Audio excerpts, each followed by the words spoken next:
الحمد لله رب العالمين والصلاة والسلام دائما على أشرف الأنبياء والمرسلين أما بعد أعوذ بالله من الشيطان الرجيم بسم الله الرحمن الرحيم يا أيها الذين آمنوا اتقوا الله وكونوا مع الصادقين صدق الله العظيم۔ بارگاہ رسالت والے رسالت میں ایک مرتبہ درود پاک کا نذرانہ پیش فرمائیے گا۔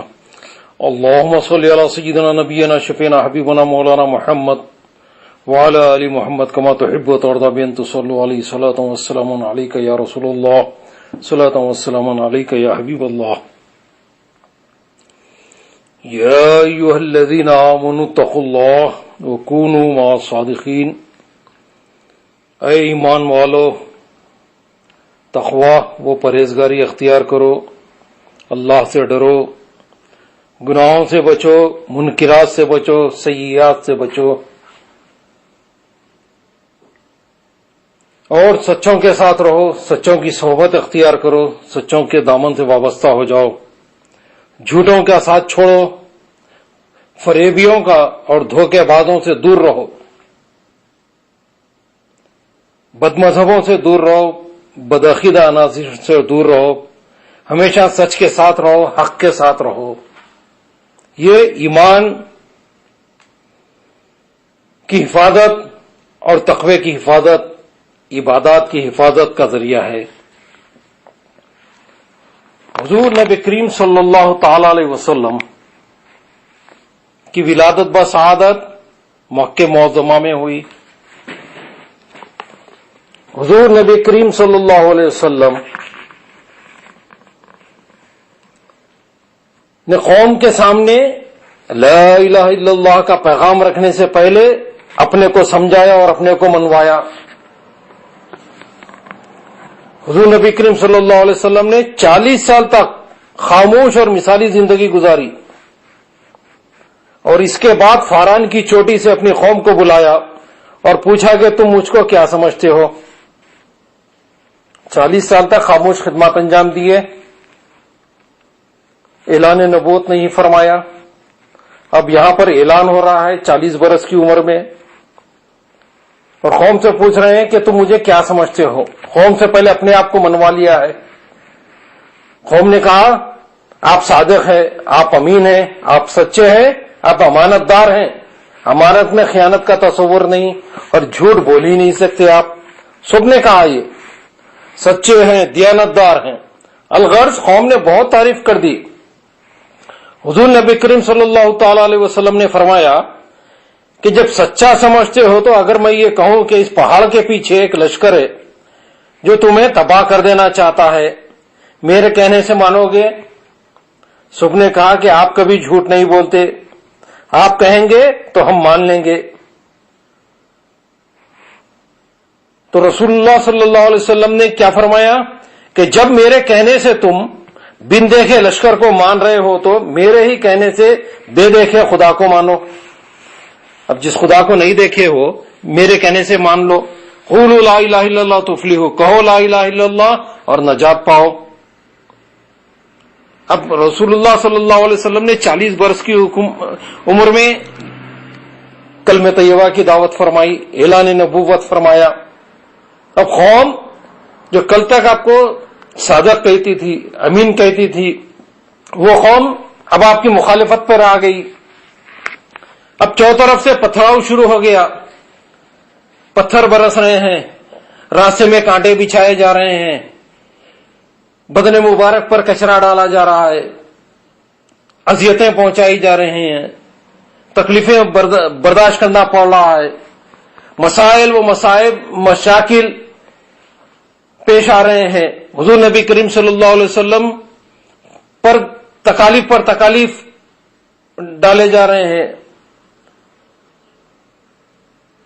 ہر طرح سے تکلیفیں پہنچائی جا رہی ہیں، اذیتیں پہنچائی جا رہی ہیں۔ جیسے ہی آپ نے کلمہ طیبہ کی دعوت رکھی، آپ اپنے مشن کو جاری رکھے ہیں، آپ تبلیغ کو جاری فرمائے ہیں، اسلام میں لوگ داخل ہو رہے ہیں، لیکن حالات تکلیف دہ ہیں، مسائل ہیں، مشاکل ہے، مصائب ہیں، آزمائشیں ہیں، یہ سلسلہ جاری ہے کہ 12 سال تک حضور نبی کریم صلی اللہ علیہ وسلم یہ تکلیفیں مکہ معظمہ میں برداشت کرتے رہے۔ ام المومنین حضرت خدیجۃ الکبریٰ رضی اللہ تعالیٰ عنہ کا وصال ہو گیا، عام حزن ہو گیا، اور 1 سال بعد آپ قوم کے ظلم و ستم سے تنگ آ کر مکہ معظمہ کو چھوڑ کر مدینہ منورہ کو آباد ہوئے، وہاں ہجرت فرمائی۔ مدینہ طیبہ میں آپ کے ساتھ تمام مہاجر صحابہ، جو مکی صحابہ تھے، جو مکے میں جنہوں نے اسلام کی دعوت قبول فرمائی، وہ بھی آپ کے ساتھ، آپ سے پہلے آپ کے بعد تمام جمع ہو گئے، وہاں پر ہجرت فرما کر مدینہ منورہ میں آباد ہو گئے۔ اور مدینہ منورہ میں تبلیغ سے وہاں کے صحابہ انصار جو ہیں مکے مدینہ منورہ کے، وہ اسلام میں داخل ہوتے گئے۔ اس کے بعد ایک خاصی تعداد میں مسلمان ہو گئے مدینہ منورہ میں۔ تو مدینہ طیبہ میں مہاجرین صحابہ جو تھے اور انصار صحابہ کو بیت اللہ شریف کی زیارت کا شوق بے چین کر رہا تھا۔ وہ صحابہ جو مکہ معظمہ سے آئے تھے، مکی صحابہ تھے، اور پھر مدینہ منورہ میں جنہوں نے دعوت قبول کی، اسلام کی، وہ تمام صحابہ کو ہر وقت کعبۃ اللہ کی زیارت کا شوق بے چین رکھتا تھا۔ اپنی اس خواہش کا اظہار وہ بارگاہ رسالت میں صلی اللہ علیہ وسلم میں بھی کرتے رہتے تھے۔ حضور نبی کریم صلی اللہ علیہ وسلم انہیں صبر کی تلقین کے ساتھ ساتھ یقین دلاتے تھے کہ عنقریب وہ دن آنے والا ہے جب یہ سب رکاوٹیں دور ہو جائیں گی اور تم بڑی آزادی سے حج و عمرے کے ارکان ادا کر سکو گے۔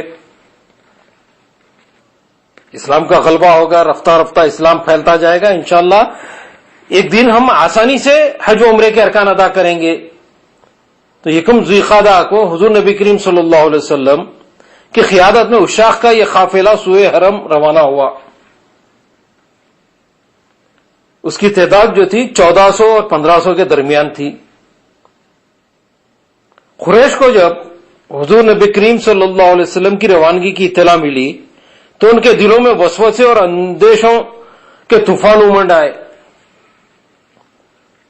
قریش مکہ جو تھے وہ پریشان ہو گئے کہ آپ 1400-1500 صحابہ کے ساتھ مکہ معظمہ آ رہے ہیں۔ انہوں نے یہ خیال کیا کہ عمرہ محض بہانہ ہے، اصل مقصد مکے پر قبضہ کرنا ہے۔ انہوں نے طے کر لیا کہ وہ کسی قیمت پر مسلمانوں کو شہر میں قدم رکھنے کی اجازت نہیں دیں گے۔ حضور نبی کریم صلی اللہ علیہ وسلم جب حدیبیہ کے مقام پر پہنچے تو حضور صلی اللہ علیہ وسلم کی ناقہ اونٹ، یعنی اونٹی جو خزوہ تھی، وہ وہاں پر بیٹھ گئی حدیبیہ کے مقام پر۔ حضور نبی کریم صلی اللہ تعالی علیہ وسلم نے حکم دیا کہ یہیں پر اب بیٹھ جائیں، یہیں پر رک جائیں۔ قریش مکہ جو تھے، کفار و مشرکین، وہ بضد تھے کہ وہ کسی قیمت پر آگے بڑھنے نہیں دیں گے۔ حضور نبی کریم صلی اللہ علیہ وسلم کی خواہش تھی کہ جنگ نہ ہونے پائے، سارے معاملات حسن و خوبی سے طے پا جائے۔ حالات کوئی فیصلہ کن صورت اختیار نہیں کر رہے تھے، چنانچہ حضور نبی کریم صلی اللہ علیہ وسلم نے حضرت عثمان غنی رضی اللہ تعالیٰ عنہ کو اپنا سفیر بنا کر اہل مکہ کی طرف بھیجا تاکہ یہ اپنی ذاتی وجاہت اور خاندانی اثر و رسوخ کے باعث اہل مکہ کی غلط فہمیوں کو دور کر سکے اور یہ بیان کر سکیں کہ ہمارا مقصد صرف ادائیگی عمرہ ہے، کعبۃ اللہ کی زیارت ہے، عمرہ مقصد ہے، پھر وہاں سے مدینہ منورہ روانگی ہونے والی ہے۔ اور قریش کو اس بات پر آمادہ کر لیں کہ وہ مسلمانوں کو زیارت و طواف کعبہ سے نہ روکیں۔ تو حضرت عثمان غنی رضی اللہ تعالیٰ عنہ ذوالنورین حضور نبی کریم صلی اللہ علیہ وسلم کے سفیر بن کر آپ مکہ معظمہ روانہ ہو گئے حدیبیہ سے۔ یہ حدیبیہ جو ہے 23 کلومیٹر قریب ہے مکہ معظمہ سے۔ تو جب حضرت عثمان غنی رضی اللہ تعالیٰ عنہ روانہ ہوئے تو یہ افواہ پھیل گئی کہ اہل مکہ نے حضرت عثمان غنی رضی اللہ تعالیٰ عنہ کو شہید کر دیا۔ اب یہ خبر ہے، یہ افواہ ہے، یہ حقیقت نہیں، بلکہ صرف افواہ ہو رہی ہے۔ حضور نبی کریم صلی اللہ علیہ وسلم نے اعلان کر دیا کہ جب تک عثمان کے خون کا بدلہ نہیں لیں گے یہاں سے نہیں لوٹیں گے۔ صحابہ کرام کو حکم دیا کہ وہ جان کی بازی لگانے کے لیے بیعت کریں۔ اب حضرت عثمان غنی رضی اللہ تعالی عنہ کے معاملے میں بیعت ہو رہی ہے، ایک خبر پھیل گئی ایک افواہ کے اوپر کہ اب سیدنا عثمان غنی رضی اللہ تعالیٰ عنہ کا قصاص لیں گے، ہم آپ کے خون کا بدلہ لیں گے اور یہاں سے نہیں لوٹیں گے ہم جب تک کہ ان کے خون کا بدلہ نہ لیں، جان کی بازی نہ لگا دیں گے اب ہم یہاں پر۔ تو اس معاملے پر اب کیا کریں گے؟ صحابہ کرام سے جان کی بازی لگانے کے لیے بیعت کر رہے ہیں۔ ایک وعدہ ہے بیعت۔ بیعت کیا ہے؟ ایک وعدہ ہے، ایک عہد ہے، ایک ایگریمنٹ ہے، ایک پابندی ہے۔ بیعت کے ذریعے ایک پابند ہو جاتے ہیں کہ اب بیعت کر لو اس بات پر کہ اب ہم جنگ کریں گے، یہ ایک مقصد کے لیے بیعت ہو جائے، ایک عہد ہے، ایک پرومس ہے۔ تو یہ بیعت جو ہے یہ قرآنی اصطلاح ہے، اور حضور نبی کریم صلی اللہ علیہ وسلم بیعت لے رہے ہیں، صحابہ کرام سے بیعت لے رہے ہیں۔ تو بیعت لینا یہ حضور صلی اللہ علیہ وسلم کی سنت اور بیعت کرنا یہ صحابہ کرام کی سنت۔ تو اب یہ سلسلہ جاری ہوا، سیدنا ابوبکر صدیق رضی اللہ تعالیٰ عنہ کے ہاتھ پر تمام صحابہ کرام نے بیعت کی۔ حضرت سیدنا عمر فاروق رضی اللہ تعالیٰ عنہ کے دور میں تمام صحابہ کرام نے آپ کے ہاتھ پر بیعت کی۔ حضرت عثمان ذوالنورین سیدنا عثمان غنی رضی اللہ تعالیٰ عنہ کے ہاتھ پر تمام صحابہ نے بیعت کی۔ حضرت سیدنا علی مرتضیٰ رضی اللہ تعالیٰ عنہ کے ہاتھ پر تمام صحابہ کرام نے بیعت کی۔ حضرت حسن مجتبی رضی اللہ تعالیٰ عنہ کے ہاتھوں سب نے مسلمانوں نے بیعت کی، تمام صحابہ نے بیعت کی۔ پھر حضرت سیدنا امیر معاویہ رضی اللہ تعالیٰ عنہ کے ہاتھوں بھی تمام نے بیعت کی، تمام مسلمانوں نے بیعت کی، صحابہ کرام بھی شامل تھے اس میں، وہ بھی بیعت کیے، غیر صحابہ بھی بیعت کیے۔ پھر حضرت سیدنا امام حسین رضی اللہ تعالیٰ عنہ کے ہاتھ پہ اس دور کے تمام مسلمانوں نے، جو تابعین تھے وہ بھی بیعت کیے، کچھ صحابہ کرام تھے وہ بھی بیعت کیے۔ تو اس طرح بیعت کا سلسلہ جاری ہے، چہرے بدل رہے ہیں، مقام بدل رہا ہے، لیکن عنوان وہی ہے، شخصیتیں بدلتی جا رہی ہیں، مقامات بدلتے جا رہے ہیں، لیکن عنوان وہی ہے کہ بیعت کا جو ہے وہ عنوان وہی ہے، صرف چہرے بدل رہے ہیں، شخصیتیں بدل رہے ہیں، افراد بدل رہے ہیں، مقامات بدل رہے ہیں، لیکن عنوان باقی ہے۔ تو حضور نبی کریم صلی اللہ علیہ وسلم کے ہاتھوں تمام صحابہ کرام نے بیعت کی۔ قصاص عثمان کے لیے سارے صحابہ کو لے کر درخت کے نیچے اکٹھا کر کے بیعت کی، ایک درخت کے نیچے جمع ہو کے تمام صحابہ کرام اب وہاں پر بیعت لے رہے ہیں۔ یہ بیعت تاریخ اسلام میں بیعت رضوان کے نام سے مشہور ہے۔ تو اس بیعت سے ثبوت ہے، یہ قرآن میں ذکر ہے اس کا، اور یہ بیعت رضوان کا جو ہے قرآن میں اس کا ذکر ہے۔ آج بھی اس کے تذکرے سے ایمان کو جلا اور عشق کو نئی توانائیاں نصیب ہوتی ہیں۔ بیعت قصاص عجیب انداز میں لی جا رہی ہے۔ سیدنا عثمان غنی کے خون کا بدلہ لینے کی جو بیعت ہے، بیعت قصاص جو ہے، ایک عجیب انداز میں لی جا رہی ہے۔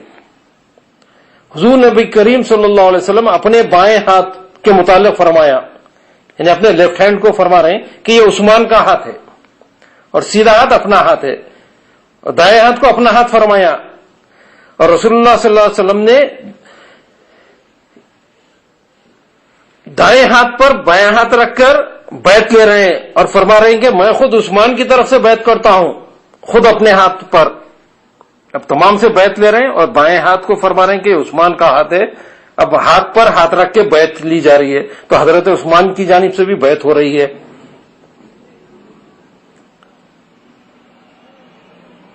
تو سبحان اللہ، کیا شان ہے حضرت عثمان غنی رضی اللہ تعالیٰ عنہ کی کہ دست حبیب خدا جو کہ ید اللہ تھا، ہاتھ بنا آپ کا، آپ وہ ذیشان ہیں. سبحان اللہ. تو حضور نبی کریم صلی اللہ علیہ وسلم اپنے ہاتھ کو، اپنے بائیں ہاتھ کو حضرت عثمان کا ہاتھ فرما رہے ہیں. رسول اللہ صلی اللہ علیہ وسلم کا ہاتھ عثمان کا ہاتھ، اور حضور صلی اللہ علیہ وسلم کا ہاتھ خدا کا ہاتھ، اللہ کا ہاتھ ہے. یہ ید اللہ ہے. یہ قرآن میں ہے کہ یہ ید اللہ فرمایا گیا حضور نبی کریم صلی اللہ علیہ وسلم کے دست مبارک کو. تو نتیجہ نکلا کہ بالواسطہ دست عثمان ید اللہ ہوا، عثمان غنی کا ہاتھ اللہ کا ہاتھ ید اللہ، اور قرآن اللہ کا کلام، کلام اللہ ہے قرآن مجید. تو اللہ کے کلام یعنی کلام اللہ کو اللہ کے ہاتھ ید اللہ یعنی حضرت عثمان غنی نے شائع کیا. اسی لیے فرمایا گیا عثمان جامع القرآن. تو کلام اللہ کو ید اللہ حضرت سیدنا عثمان غنی رضی اللہ تعالیٰ نے جمع فرمایا. مفسرین فرماتے ہیں کہ بیعت رضوان میں خضر علیہ السلام نے بھی حضور صلی اللہ علیہ وسلم سے بیعت کی، بلکہ اگر وفات یافتہ پیغمبر بھی اس میں داخل ہو تو کوئی بعید نہیں، کوئی تعجب کی بات نہیں کہ دیگر انبیاء کرام بھی حضور صلی اللہ علیہ وسلم کے ہاتھوں بیعت کیے ہیں اس موقع پر، کہ ان حضرات نے اپنی خبروں میں حضور نبی کریم صلی اللہ علیہ وسلم کا کلمہ پڑھا ہو. چنانچہ حجت الوداع میں بھی بہت سے پیغمبروں نے حج کیا. معراج کی رات سارے پیغمبر نے حضور نبی کریم صلی اللہ علیہ وسلم کے پیچھے نماز پڑھی، اور ظاہر ہے کہ یہ نماز و حج اسلامی تھے، لہذا وہ سب حضرات حضور نبی کریم صلی اللہ علیہ وسلم کے پیروکار ہوئے. حضور نبی کریم صلی اللہ علیہ وسلم امام الانبیاء سید المرسلین ہیں آپ، تو تمام انبیاء جو ہے آپ کے مقتدی ہیں.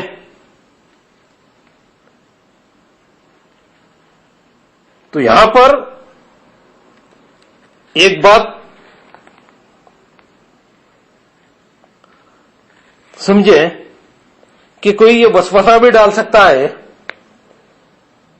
کہ حضرت عثمان غنی رضی اللہ تعالیٰ عنہ کی افواہ پھیل گئی، شہادت کی افواہ پھیل گئی، تو حضور نبی کریم صلی اللہ علیہ وسلم بیعت لے رہے ہیں. تو کیا حضور صلی اللہ علیہ وسلم کو اس بات کا علم نہیں تھا؟ کیا وہ باحیات ہیں؟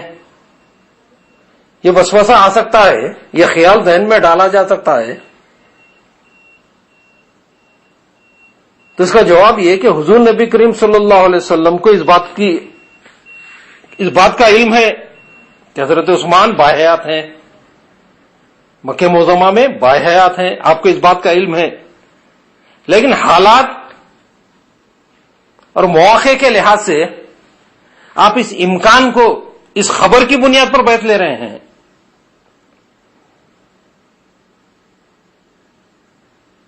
کہ اگر ایسا موقع ہو جائے، ایسے حالات پیدا ہو جائیں،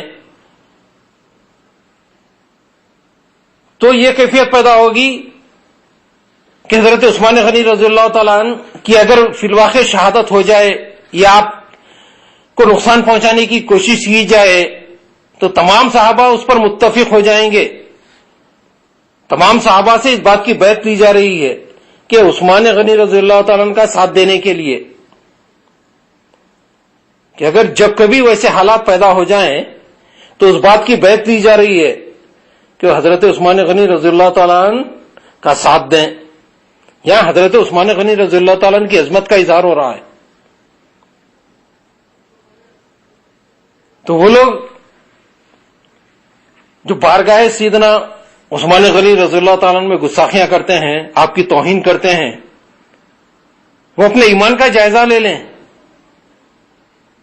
کہ رسول اللہ صلی اللہ علیہ وسلم اپنے 1400 یا 1500 صحابہ کو جمع فرما کر بیعت لے رہے ہیں. یہ حضرت عثمان غنی رضی اللہ تعالیٰ عنہ کی عظمت ہے. تو جو ان کی توہین کرے گا، رسول اللہ صلی اللہ علیہ وسلم اور صحابہ اعلان جنگ فرما رہے ہیں کہ باغیان عثمان غنی رضی اللہ تعالیٰ عنہ کے خلاف، دشمنان سیدنا عثمان غنی رضی اللہ تعالیٰ عنہ کے خلاف رسول اللہ صلی اللہ علیہ وسلم اور تمام صحابہ کا اعلان جنگ ہے. یہ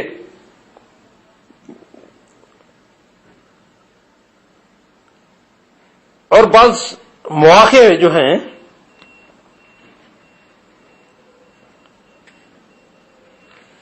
استثنائی ہوتے ہیں، وہاں پر حکمتیں پیش آتی ہیں کہ مسائل بیان ہوتے ہیں کہ اگر اس طرح کے حالات ہو جائے تو یہ کیفیت ہوگی، کہ سفر کے مسائل کچھ استثنائی مسائل ہو رہے ہیں تو حضور صلی اللہ علیہ وسلم نے وہاں پر اب رعایت اختیار فرمائی کہ راستے میں پانی ختم ہو گیا، پانی کی تلاش جاری ہے، صحابہ کرام پانی تلاش کر رہے ہیں، حضور نبی کریم صلی اللہ علیہ وسلم پانی تلاش کر رہے ہیں، پانی نہ ملے تو آیت نزول تیمم کی آیت کا نزول ہو رہا ہے۔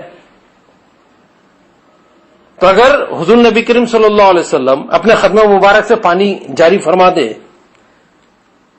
تمام صحابہ کرام وضو فرما لیں، تو پھر یہ تیمم کا آیت تیمم کا نزول نہیں ہوتا تھا، یہ رعایتیں نہیں ملتی تھی امت کو۔ یہ حالات کی وجہ سے تمام مسائل بیان ہو رہے ہیں، حکمتیں ہیں اس میں بھی۔ اچھا، پھر حضور نبی کریم صلی اللہ علیہ وسلم بیعت لے رہے ہیں، کیا معاذ اللہ اس بات کا اللہ تعالیٰ کو علم نہیں تھا؟ اللہ تو علیم و خبیر ہے۔ اللہ تعالیٰ اسی وقت آپ آیت کا نزول فرماتا تھا کہ مدینہ منورہ سے سفر کرنے سے قبل کہ عمرہ کی ادائیگی نہیں ہو سکے گی، لہذا رک جاؤ۔ یہ سفر کی اللہ تبارک و تعالیٰ سفر سے قبل آیت کا نزول ہو سکتا تھا، لیکن اس طرح کی آیت نازل نہیں ہوئی، چونکہ ارادہ نیک ہے۔ مقصد جو ہے تمام صحابہ کرام کا حضور نبی کریم صلی اللہ علیہ وسلم کے ساتھ طواف اور عمرے کا ارادہ تھا، چونکہ ارادے کے مطابق تمام سفر کر رہے ہیں تو یہ سفر کا بھی اجر مل رہا ہے، نیت کا اجر مل رہا ہے، اور یہ حالات پیش آ رہے ہیں، اور اس کے بعد جو فیصلے ہونے والے ہیں اس پر عمل ہوگا، اور تمام نئے مسائل جو ہوں گے، تمام جو بشارتیں ہونے والی ہیں اس سفر میں، تو اللہ تبارک و تعالیٰ بھی اس بیعت کی تائید فرما رہا ہے۔ رسول اللہ صلی اللہ علیہ وسلم کے دست مبارک پر صحابہ کرام نے بیعت رضوان فرمائی تو اللہ رب العزت نے اسے بعینی ہی اپنے ہاتھ پر بیعت قرار دیا۔ آیت کا نزول نہیں ہوا کہ بیعت کی کوئی ضرورت نہیں، کہ اب اجازت ملنے والی نہیں، سیدھا چلے جاؤ، حضرت عثمان جو ہے باحیات ہیں، یہ نہیں فرمایا گیا، بلکہ بیعت ہو رہی، اللہ تبارک و تعالیٰ آیت کا نزول فرما رہا ہے، اور بیعت کے بعد نقض عہد کرنے والوں کو وعید شدید سنائی جا رہی ہے، اور بیعت پر عمل کرنے والوں کو اجر عظیم کی بشارت سے نوازا جا رہا ہے۔ تو یہ بشارتیں ہیں، اس میں یہ سفر میں کیا ہے، صحابہ کرام کو بشارتیں دی جا رہی ہیں، تو اسی لیے مبارک سفر ہو رہا ہے، اجر بھی مل رہا ہے، عمرے کا بھی اجر مل رہا ہے، رسول کے ساتھ سفر کرنے کا بھی اجر ہے۔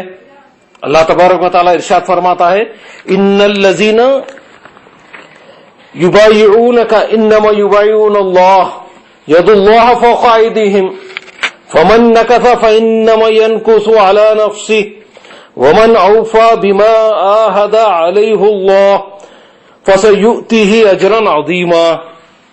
اے محبوب صلی اللہ تعالی علیہ وسلم، وہ تمہارے بیعت کرتے ہیں، وہ تو اللہ تعالیٰ ہی سے بیعت کرتے ہیں۔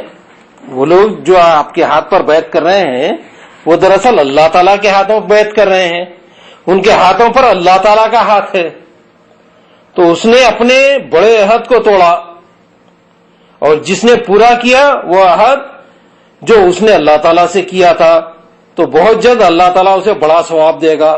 تو جو لوگ بیعت کر رہے ہیں اللہ تعالیٰ ان کو بہت بڑا ثواب دے گا، یہ خوشخبری سنائی جا رہی ہے، یہ اجر عظیم کی بشارت سے نوازا جا رہا ہے۔ بارگاہ سمدیت میں صاحب سنت حضور نبی کریم صلی اللہ تعالی علیہ وسلم کی عظمت و بزرگی دیکھو۔ حضور نبی کریم صلی اللہ علیہ وسلم کا فعل رب تعالیٰ کا فعل، یعنی صحابہ کرام کس کے ہاتھ پر بیعت ہو رہے ہیں؟ حضور نبی کریم صلی اللہ علیہ وسلم کے۔ تو فرمایا جا رہا ہے کہ وہ اللہ کے ہاتھوں بیعت ہو رہے ہیں، رسول کا کام اللہ کا کام، حضور نبی کریم صلی اللہ علیہ وسلم کی اطاعت اللہ تعالیٰ کی اطاعت، حضور نبی کریم صلی اللہ علیہ وسلم سے بیعت رب تعالیٰ سے بیعت، حضور نبی کریم صلی اللہ علیہ وسلم کا ہاتھ رب تعالیٰ کا دست قدرت، اور یہ جب ہی ہو سکتا ہے جب حضور نبی کریم صلی اللہ علیہ وسلم کو رب تعالیٰ سے قرب خاص حاصل ہو۔ حضور نبی کریم صلی اللہ علیہ وسلم کے ہاتھ نے بدر کے دن مٹھی بھر کنکر کفار پر پھینک دیے تو سب کی آنکھوں میں کنکر پہنچ گئے۔ رب تعالیٰ نے اس ہاتھ کو اپنا ہاتھ فرما کر ید اللہ فرمایا، اسی ہاتھ میں کنکروں نے کلمہ پڑھا۔ ید اللہ ہے حضور نبی کریم صلی اللہ علیہ وسلم کا ہاتھ، تو اسی ہاتھ میں کیا ہوا؟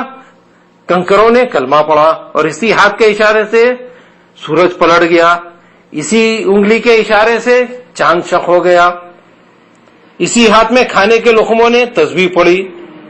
رب کائنات نے رسول اللہ صلی اللہ علیہ وسلم کی رمی، یعنی اب جو کنکر پھینکے، اسی مقدس قرآن میں اپنی رمی فرمایا، یعنی رسول اللہ صلی اللہ علیہ وسلم نے جو کنکر پھینکے اللہ نے اپنی طرف منسوب فرمایا کہ وما رمیت اذ رمیت ولکن اللہ رما، اور اے محبوب صلی اللہ علیہ وسلم وہ خاک جو تم نے پھینکی تم نے نہ پھینکی تھی بلکہ اللہ تعالیٰ نے پھینکی تھی، یعنی رسول اللہ صلی اللہ علیہ وسلم کا کام اللہ کا کام۔ تو پھینکنا کس کا کام تھا؟ حضور نے پھینکا۔ اللہ تبارک و تعالیٰ فرماتا ہے کہ اے حبیب وہ آپ نے نہیں پھینکی، ہم نے پھینکی۔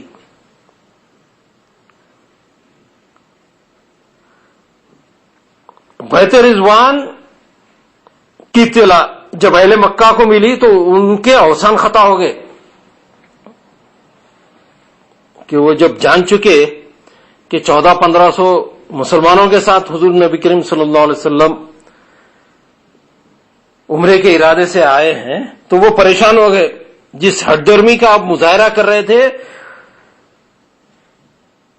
وہ سب ختم ہو گئی۔ انہوں نے صلح کی بات چیت کے لیے سہیل بن عمر کو حضرت عثمان غنی رضی اللہ تعالیٰ عنہ کے ہمراہ حضور نبی کریم صلی اللہ علیہ وسلم کی خدمت میں بھیج دیا۔ گفت و شنید کا سلسلہ کافی دیر تک جاری رہا۔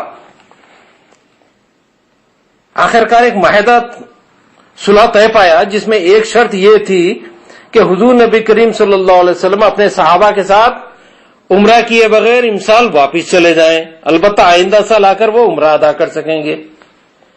تو یہاں پر ایک معاہدہ ہو رہا ہے کہ اس سال واپس چلے جائیں اور آئندہ سال عمرے کے لیے آ جائیں۔ تو یہ اگر سفر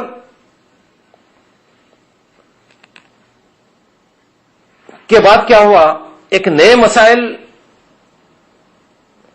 مسلمانوں کے درمیان بیان ہو رہے ہیں یہاں پر کہ حضور نبی کریم صلی اللہ علیہ وسلم صلح حدیبیہ کے بعد اپنے جانشینوں کے ساتھ مدینہ منورہ لوٹ گئے، روانہ ہو گئے، لیکن پہلے کیا کیے آپ؟ عمرہ ادا نہیں کیے بلکہ احرام اتار دیے۔ تمام صحابہ کرام نے بھی اپنا احرام اتار دیا، اب وہاں پر دم دے کر مدینہ منورہ روانہ ہوئے۔ تو اس طرح کے حالات جب پیش آتے ہیں تو یہ بھی حکمتیں بیان ہو رہی ہیں یہاں پر کہ دیکھو اس طرح کے حالات پیش آ جائیں، اگر راستے کے تکالیف پیش آ جائیں، مسائل پیش آ جائیں، دشواریاں پیش آ جائیں، اگر مکہ معظمہ نہ پہنچ سکے اور احرام کی حالت میں ہو تو احرام سے باہر ہو جائیں اور دم دے دیا کریں۔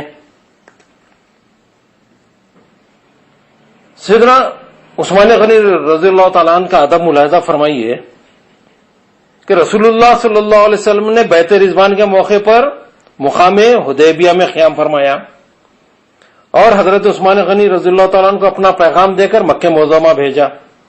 اس وقت حدیبیہ میں مسلمان کہنے لگے کہ عثمان خوش نصیب ہے کیونکہ وہ مکہ جا رہے ہیں، جس نے بیت اللہ کا طواف کر لیا۔ اس وجہ سے صحابہ کرام کہہ رہے ہیں کہ حضرت عثمان غنی خوش نصیب ہیں کہ وہ بیت اللہ جا رہے ہیں اور وہ طواف کر لیں گے۔ وہ یہ سن کر رسول اللہ صلی اللہ علیہ وسلم نے فرمایا کہ میرا گمان ہے کہ عثمان ہمارے بغیر طواف کعبہ نہ کریں گے۔ تو حضور نبی کریم صلی اللہ علیہ وسلم فرما رہے ہیں کہ عثمان جو ہے ہمارے بغیر طواف نہیں کریں گے۔ حضرت عثمان غنی رضی اللہ تعالیٰ عنہ واپس تشریف لائے تو مسلمانوں نے ان سے کہا کہ آپ خوش نصیب ہیں کہ بیت اللہ کا طواف کر لیا۔ اس پر حضرت عثمان غنی رضی اللہ تعالیٰ عنہ نے جواب دیا کہ تم نے میری نسبت گمان بد کیا ہے، کہ یہ نیک گمان نہیں ہے میرے متعلق. اس ذات کی قسم جس کے ہاتھ میں میری جان ہے، اگر میں وہاں 1 سال ٹھہرا رہتا اور حضور صلی اللہ علیہ وسلم حدیبیہ میں ہوتے تو میں آپ کے بغیر طواف نہ کرتا. یعنی وہ طواف ہی کیا جس میں حضور نبی کریم صلی اللہ علیہ وسلم کی معیت نہ ہو. تو رسول کے بغیر آپ تصور بھی نہیں کر سکتے. قرآن فرماتا لا تقدموا بین اللہ و رسولی، کہ اللہ اور رسول سے سبقت نہ لے جاؤ. تو یہ کیسے ممکن ہے کہ رسول اللہ صلی اللہ علیہ وسلم طواف نہ کریں اور حضرت عثمان غنی طواف کر لیں؟ تو آپ فرماتے ہیں کہ قریش نے مجھ سے کہا تھا کہ طواف کر لو، مگر میں نے انکار کر دیا کہ رسول کے بغیر وہ طواف کا سوچ بھی نہیں سکتے تھے. حضرت عثمان غنی رضی اللہ تعالیٰ عنہ کا یہ ادب قابل غور ہے کہ کفار مکہ آپ سے کہہ رہے ہیں کہ تم بیت اللہ کا طواف کر لو، مگر آپ جواب دیتے ہیں کہ مجھ سے یہ ہرگز نہیں ہو سکتا کہ اپنے آقا نامدار صلی اللہ علیہ وسلم کے بغیر اکیلا طواف کروں. ادھر جب مسلمانوں نے کہا کہ خوشا حال عثمان کہا کہ ان کو خانہ کعبہ کا طواف نصیب ہوا، تو رسول اللہ صلی اللہ علیہ وسلم یہ سن کر فرماتے ہیں کہ عثمان بغیر ہمارے ایسا نہیں کر سکتا. یعنی آقا ہو تو ایسا، خادم ہو تو ایسا. ایک یعنی حضور نبی کریم صلی اللہ علیہ وسلم کو کتنا یقین ہے کہ عثمان غنی ایسا نہیں کر سکتے. اچھا، جب آپ فرما رہے ہیں کہ وہ طواف نہیں کر سکتے، فرما رہے ہیں حضور نبی کریم صلی اللہ علیہ وسلم کہ عثمان ہمارے بغیر طواف نہیں کر سکتا، تو آپ کو اس بات کا بھی یقین ہے اور یہ بھی یقین ہے کہ وہاں پر آپ کی شہادت نہیں ہوئی، اس بات کا بھی یقین ہے.